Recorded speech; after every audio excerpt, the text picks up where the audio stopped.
بسم اللہ الرحمن الرحیم۔ السلام علیکم۔ یہ ہے ہسٹوریکل ٹیلز۔ آپ سب سے گزارش ہے کہ میری اس ویڈیو کو لائک اور شیئر کریں اور میرے یوٹیوب چینل کو سبسکرائب کریں۔ برائے کرم مجھے پیٹرین کے ذریعے سپورٹ کریں۔ الرحیق المختوم، مصنف صفی الرحمن مبارک پوری، آواز عدنان کندی۔ برائے کرم درود پاک پڑھ لیجئے۔ اللہم صلی علی محمد وعلی آل محمد کما صلیت علی ابراہیم وعلی آل ابراہیم انک حمید مجید۔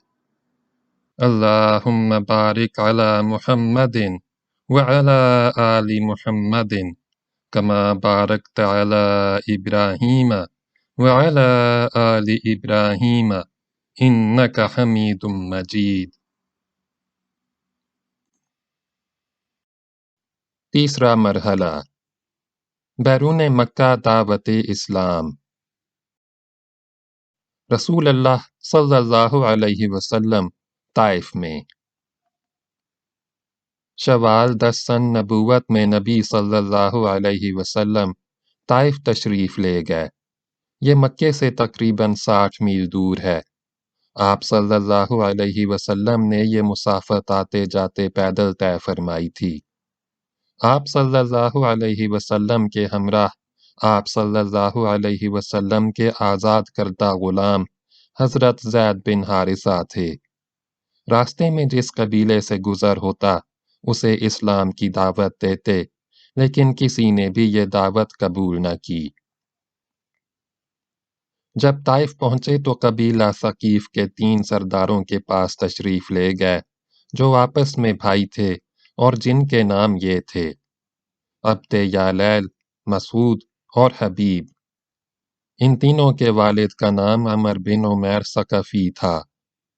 آپ صلی اللہ علیہ وسلم نے ان کے پاس بیٹھنے کے بعد انہیں اللہ کی اطاعت اور اسلام کی مدد کی دعوت دی۔ جواب میں ایک نے کہا کہ وہ کعبے کا پردہ پھاڑے اگر اللہ نے تمہیں رسول بنایا ہو۔ دوسرے نے کہا، کیا اللہ کو تمہارے علاوہ کوئی اور نہ ملا؟ تیسرے نے کہا، میں تم سے ہرگز بات نہ کروں گا۔ اگر تم واقعی پیغمبر ہو تو تمہاری بات رد کرنا میرے لیے انتہائی خطرناک ہے، اور اگر تم نے اللہ پر جھوٹ گھڑ رکھا ہے تو پھر مجھے تم سے بات کرنی ہی نہیں چاہیے۔ یہ جواب سن کر آپ صلی اللہ علیہ وسلم وہاں سے اٹھ کھڑے ہوئے اور صرف اتنا فرمایا، تم لوگوں نے جو کچھ کیا کیا، بہرحال اسے پس پردہ ہی رکھنا۔ رسول اللہ صلی اللہ علیہ وسلم نے طائف میں 10 دن قیام فرمایا۔ اس دوران آپ صلی اللہ علیہ وسلم ان کے ایک ایک سردار کے پاس تشریف لے گئے اور ہر ایک سے گفتگو کی، لیکن سب کا ایک ہی جواب تھا کہ تم ہمارے شہر سے نکل جاؤ۔ بلکہ انہوں نے اپنے اوباشوں کو شہ دے دی۔ چنانچہ جب آپ صلی اللہ علیہ وسلم نے واپسی کا قصد فرمایا تو یہ اوباش گالیاں دیتے، تالیاں پیٹتے اور شور مچاتے آپ صلی اللہ علیہ وسلم کے پیچھے لگ گئے، اور دیکھتے دیکھتے اتنی بھیڑ جمع ہو گئی کہ آپ صلی اللہ علیہ وسلم کے راستے کے دونوں جانب لائن لگ گئی۔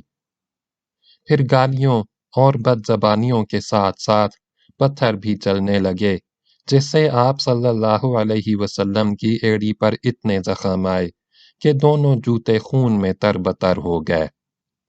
ادھر حضرت زید رضی اللہ عنہ بن حارثہ ڈھال بن کر چلتے ہوئے پتھروں کو روک رہے تھے، جس سے ان کے سر میں کئی جگہ چوٹ آئی۔ بدماشوں نے یہ سلسلہ برابر جاری رکھا، یہاں تک کہ آپ صلی اللہ علیہ وسلم کو عتبہ اور شنیبہ ابن ربیعہ کے ایک باغ میں پناہ لینے پر مجبور کر دیا۔ یہ باغ طائف سے 3 میل کے فاصلے پر واقع تھا۔ جب آپ صلی اللہ علیہ وسلم نے یہاں پناہ لی تو بھیڑ واپس چلی گئی